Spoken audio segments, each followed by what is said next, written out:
ایک مرتبہ رسول کریم صلی اللہ علیہ وسلم مسجد میں تشریف فرما تھے. ایک دیہات وہ آراب وہ مسجد میں آیا اور پہلے تو اس نے عجیب قسم کی دعا کی. مسجد میں داخل ہو کر دعا کی کہ یا اللہ بس مجھ پہ رحم کیجئے اور محمد صلی اللہ علیہ وسلم پر رحم کیجئے اور کسی پر نہ کیجیے گا. وہ بیچارہ نادان دیہاتی تھا, اس نے دعا تو حضور اقدس صلی اللہ علیہ وسلم نے صرف اتنی بات فرمائی کہ لقد حجرت واسعا, جو چیز بہت وسیع ہے یعنی اللہ تعالیٰ کی رحمت, اس کو تم نے بڑا تنگ کر دیا کہ صرف 2 آدمیوں پر ہو, ایک مجھ پر ہو ایک محمد صلی اللہ علیہ وسلم پر. یعنی یہ فرمایا لقد حجرت واسعا, تم نے ایک بڑے واسع چیز کو بڑا تنگ کر کے بیان. چلو اس کی اصلاح ہو گئی.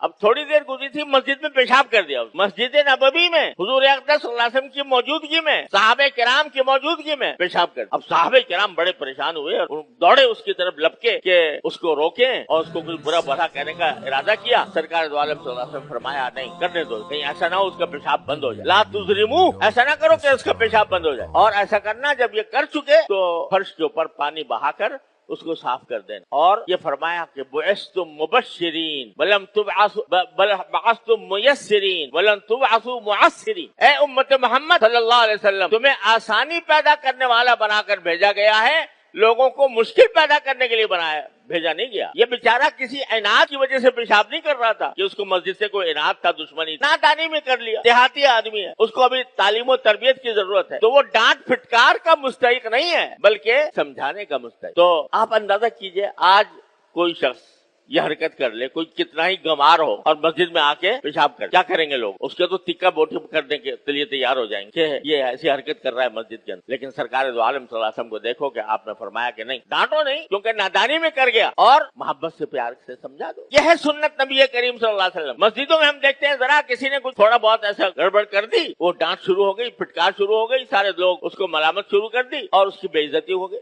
کرنی شروع کر. یہ سنتیں ہیں جو ہم بلا بیٹھے ہیں, اور یہ سنتیں ہیں نبی کریم صلی اللہ علیہ وسلم کی جن پر آپ نے عمل کر کے انقلاب برپا کر دیا دنیا کے اندر. حلم, بردباری, لوگوں کی خیر خواہی, انسان دوستی, اس کے سبق دیے ہیں آپ نے ایک ایک قدم پر. اب قرآن نے چھوٹا سا جملہ کہہ دیا وَلَا تَلْمِزُوا أَنفُسَكُمْ, ایک دوسرے کو تانے مت دیا. اور ایک عجیب نکتہ اس میں ہے, عجیب نکتہ یہ ہے کہ اگر لفظی ترجمہ کیا جائے اس آیت کا تو یہ بنتا ہے کہ تم اپنے آپ کو تانے مت دیا کرو. یہ تو ہم نے با محاورہ ترجمہ کرتے ہوئے مطلب بتاتے ہوئے ہم نے کہہ دیا کہ ایک دوسرے پر نہ تانے مت دیا کرو, لیکن لفظی ترجمہ اگر دیکھا جائے تو یہ ہوگا اپنے آپ کو تانے مت دیا کرو. اپنے آپ کو اس طرف اشارہ کر دیا کہ اگر تم کسی دوسرے کو تانا دو گے تو حقیقت میں وہ تمہارا اپنے اوپر تانا دینا ہے. کیوں؟ انما المؤمنون اخوہ, سارے مومن بھائی بھائی ہیں. ہم پہلے کہہ چکے ہیں کہ سب بھائی بھائی ہیں, لہذا اگر آپ کے بھائی کو کوئی تانا دے گا تو وہ کیا ہوگا؟ میرے اوپر تانا. میرے بھائی کو کوئی شخص برا بھلا کہے تو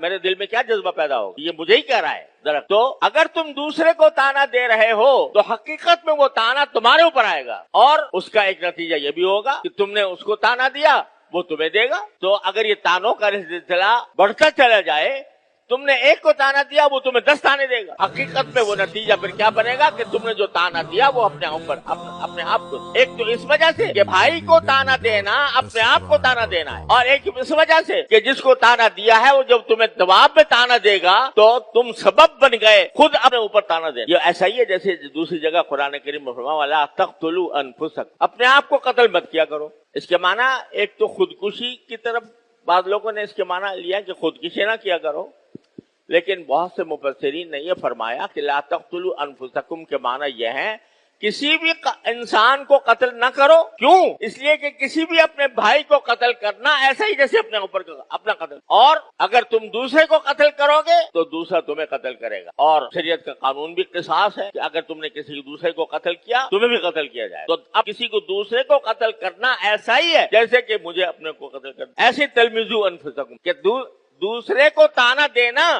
در حقیقت اپنے آپ کو تانا دینا ہے. ولا تلمزوا انفسکم. اب دیکھو چھوٹا سا جملہ ہے, قرآن 3 لفظ ہیں, لا تلمزوا انفسکم, اور 3 لفظوں میں کتنی بڑی کائنات مانا, اور اس پر عمل کر کے دکھایا نبی کریم سرورت عالم صلی اللہ علیہ وسلم نے اور آپ کے صحابہ کرام رضوان اللہ تعالیٰ علیہم اجمعین, کہ وہ تانا نہیں دیا کرتے تھے, کسی کا دل نہیں دکھاتے تھے. وہ اگر کسی کے اندر کوئی برائی دیکھی, عیب دیکھا, تو بہترین مناسب طریقے سے اسی کو متنبہ کر دیا کرتے. اللہ تعالیٰ ہمارے اندر یہ اخلاق پیدا فرما دے. نبی کریم صلی اللہ علیہ وسلم. عید منانا تو آ گیا ہمیں، عید میلاد النبی، جلوس نکالنا بھی آ گیا، جھنڈیاں لگانا بھی آ گیا، چراغاں کرنا بھی آ گیا، لیکن نبی کریم صلی اللہ علیہ وسلم کی یہ سنتیں جنہوں نے دنیا کو پتا کیا، جنہوں نے دنیا تک اسلام کا پرچم لہرایا، وہ تلوار نہیں تھی، وہ یہ خصائل تھے، وہ یہ عادتیں تھیں، وہ یہ سنتیں تھیں جو آپ نے صحابہ کرام کے دل و دماغ میں پیوست کر دی، اور اس کے نتیجے میں اللہ تعالیٰ نے ان کو فتح مبین عطا فرمایا. آج اگر ہم ان باتوں کو پلے باندھ لیں اور ان کو صحیح طریقے سے سمجھ لیں اور اپنا وتیرہ یہی بنا لیں تو جھگڑے ختم. عدالتوں کے اندر دیکھو کتنے مقدمات سڑ رہے ہیں پڑے سال سال. کیوں؟ اس لیے کہ جو جھگڑے کے اسباب قرآن کریم نے بیان کیے ہیں، ان اسباب کو ختم کرنے کا کوئی راستہ نہیں.